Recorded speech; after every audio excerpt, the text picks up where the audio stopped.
E agora ela chora quando ela escuta o modão de viola.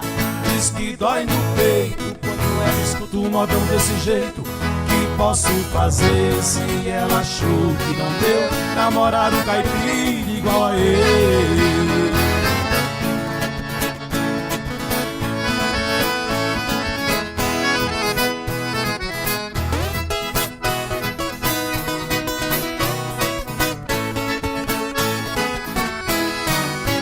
Eu que era louco por ela, eu que só pensava nela, tava doente de paixão.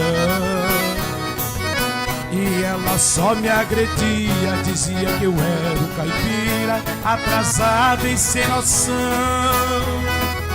Um dia ela me deixou e o caipira que ficou numa depressão danada.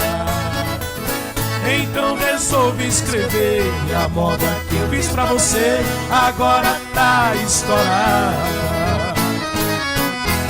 E agora ela chora quando ela escuta o modão de viola. Diz que dói no peito quando ela escuta o modão desse jeito. Que posso fazer se ela achou que não deu namorar um caipira igual a ele?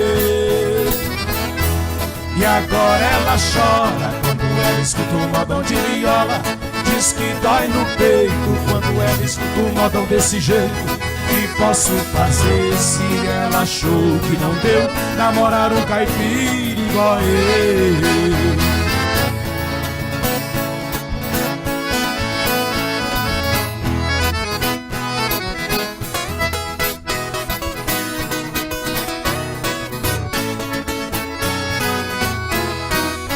Agora que tudo mudou e o meu modão estourou, ela veio me procurar, se dizendo arrependida. Meu Deus, que mulher bandida, achando que vai me enganar.